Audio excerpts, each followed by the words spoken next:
Baik, saya lanjut. Nah, kalau ini prinsip-prinsipnya. Jadi, kecerdasan spiritual itu sedikitnya punya 12 prinsip. Kalau tadi kan akarnya. Kalau ini jalannya itu melalui 12 rute ini. Yang pertama, kecerdasan spiritual itu memerlukan kerendahan diri. Kesadaran diri. Kerendahan hati nanti. Jadi kesadaran diri itu ya sama seperti di emosi kemarinnya. Ayo dipahami. Jadi sadar itu tidak sekedar tidak tidur. Kalau di spiritual sadar itu berarti kita hidup ini punya makna. Punya nilai. Banyak orang yang rutinitas. Hidupnya rasanya kayak robot. Tidak bisa menjawab makna.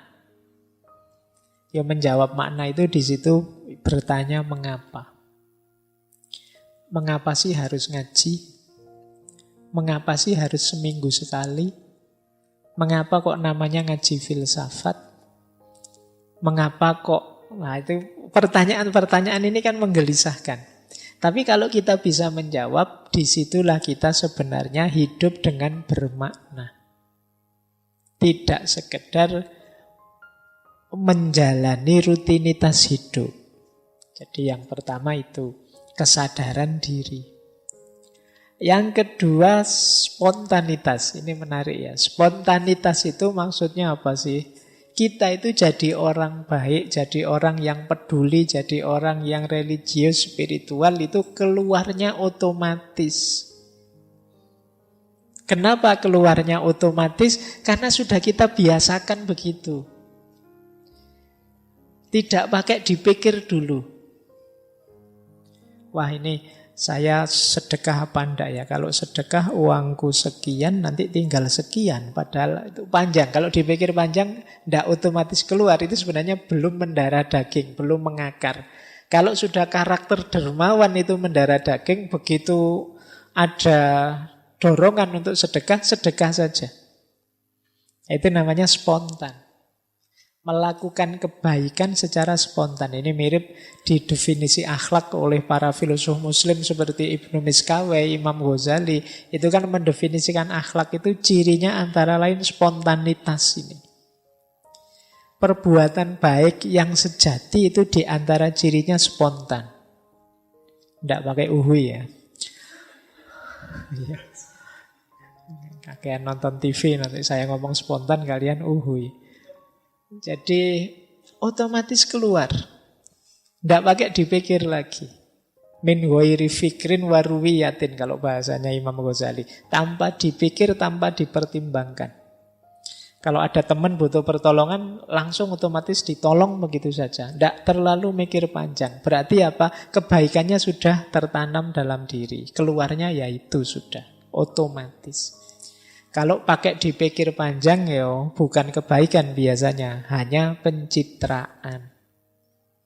Mikir sih tuh, ini saya bantu ndak ya, saya traktir ndak ya, kalau saya traktir aku rugi berapa kira-kira besok dapat balasannya ndak, itu panjang. Kalau ini masih belum jadi orang baik. Orang baik itu ya sudah, pokoknya aku yang traktir, yang bayar. Nah, itu ciri kedua. Jadi kebaikan spiritual, kecerdasan spiritual antara lain cirinya spontanitas dalam perbuatan baik.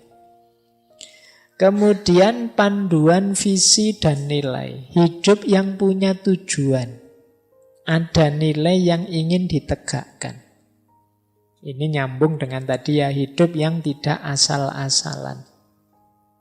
Ini ciri yang ketiga.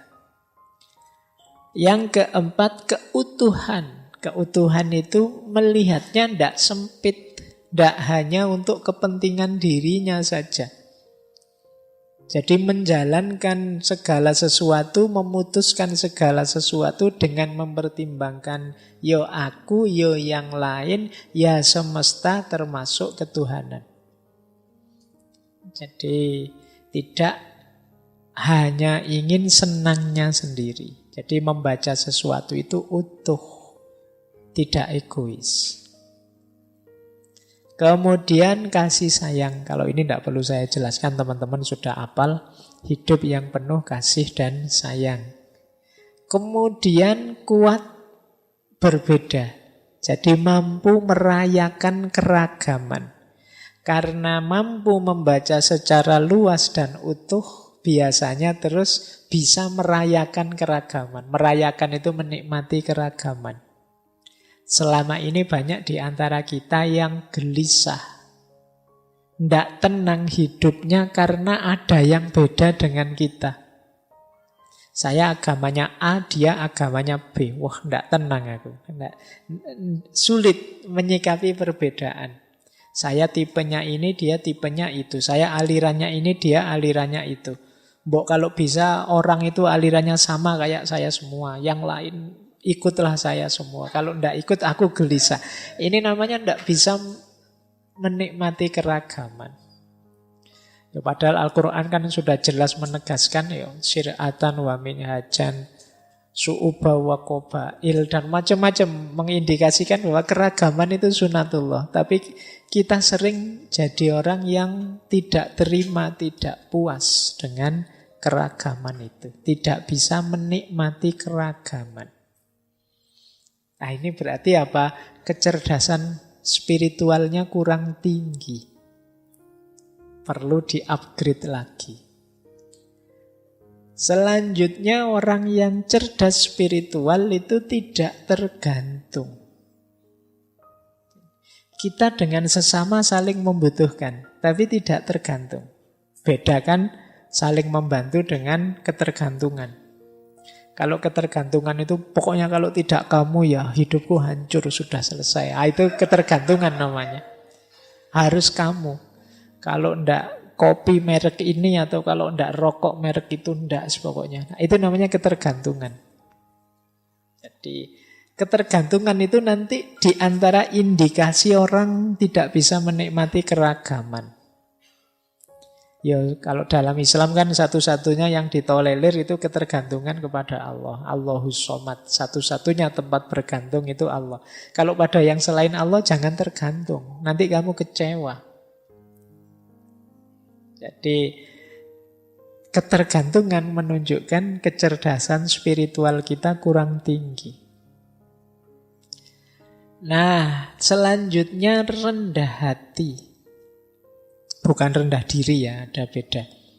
Kalau yang awal itu sadar diri. Kalau yang ini rendah hati. Kalau rendah diri kan minder, tidak bersyukur. Kalau rendah hati itu lawannya tidak sombong. Jadi tidak meninggikan diri. Sadar bahwa aku ini banyak kelemahan. Yang di antara kelemahan ini bisa teratasi kalau aku berhubungan dengan orang lain, berhubungan dengan sesama, dengan semesta, berhubungan dengan Tuhan. Nah, ini namanya kerendahan. Orang yang sadar kelemahan dirinya itu biasanya tidak sombong. Baik, terus prinsip spiritual, kecerdasan spiritual yang lain adalah itu tadi ya, bertanya mengapa. Pertanyaan mengapa itu pertanyaan sangat filosofis. Kalau teman-teman ingin jadi orang pintar, sering-sering bertanya mengapa. Meskipun ini menjengkelkan. Iya. Jadi mengapa kok harus ngaji filsafat? Ya biar kita ngerti filsafat. Mengapa kok kita harus ngerti filsafat? Ya karena filsafat itu penting untuk dunia. Karena filsafat itu melatih kita untuk berpikir kritis. Mengapa kita harus berpikir kritis? Nah itu bukan jengkel kamu ditanya gitu terus. Loh, tapi justru itu menunjukkan kita sadar. Ini yang disebut oleh Sokrates itu hidup yang diuji. Jadi kata Sokrates, hidup yang tidak diuji itu hidup yang tidak berharga. Hidup yang berharga itu yang kita uji. Mengapa kok kuliah di kampus itu? kok ambil jurusan itu? Itu harus tahu jawabannya. Kalau tidak, berarti kemarin asal-asalan. Karena di situ ada beasiswanya, Pak. Mengapa kok cari yang ada beasiswanya? Ya karena saya tidak banyak uang, Pak. Lah, mengapa kok tidak banyak uang? Iya. Karena saya males, Pak. Lah mengapa kok males? Oh itu kamu bisa stres itu mendadak. Oke, tapi itu bagian dari kecerdasan spiritual. Hidup yang tidak asal, hidup yang bermakna. Nah, selanjutnya di antara ciri kecerdasan spiritual adalah kemampuan reframe. Kemampuan reframe itu memberi frame ulang, memberi makna baru. Kadang dalam hidup ini kita perlu memberi makna baru. Misalnya ada teman-teman, wah Pak akhirnya kuliah saya gagal Pak. Nah, Misalnya ini contoh, loh ini kan frame-mu frame kegagalan. Mungkin bisa kamu kasih frame baru. Saya berarti perlu tantangan yang baru selain kuliah Pak. Itu namanya reframe. Ini bukan kegagalan bagi saya Pak, tapi kebebasan. Misalnya. Nah ini namanya reframe. Jadi di antara ciri orang yang cerdas spiritual itu mampu memberi frame baru. Orang yang sulit memberi frame baru itu nanti mudah putus asa. Kalau pas hidupnya sulit, kalau pas hidupnya senang, mudah terlena. Justru dengan frame baru, ini kendali dirinya lebih kuat. Iya sih, saya ini sekarang baru unggul menang. Tapi manusia itu mana ada yang sukses terus. Nah, ini saatnya saya harus hati-hati. Ini namanya reframe. Kemampuan reframe ini penting dalam hidup kita. Biar kita tidak putus asa dan juga tidak lupa diri. Kemudian sikap positif menghadapi masalah. Itu juga ciri-ciri orang cerdas spiritual. Tidak ada masalah yang harus diratapi sampai sedemikian rupa atau diputus asai sampai sedemikian rupa. Masalah itu jembatan kita untuk berkembang. Kalau tidak ada masalah, ya kapan kita bisa berkembang? Kalau kita di zona nyaman saja, kapan kita bisa jadi lebih baik? Nah, orang yang cerdas spiritual, dia bisa bersikap positif terhadap masalah. Yang terakhir, prinsip kecerdasan spiritual itu adalah dorongan untuk berkarya, berkontribusi. Jadi hidupnya tidak egois. Yang ada di pikirannya, apa yang bisa aku berikan pada teman-temanku, pada sesama, pada lingkunganku, sejauh yang aku mampu. Jadi orang yang cerdas spiritual itu kreatif. Dia terdorong untuk memberi terus-menerus. Dia berpikir apa yang bisa aku berikan. Karya apa yang bisa memberi kontribusi pada sesamaku. Nah ini ciri-ciri cerdas secara spiritual. Jadi ini 12 prinsip. Diingat-ingat nanti kecerdasan spiritual kita bisa terupgrade dengan indikator 12 ini. Cirinya, prinsip-prinsipnya ini.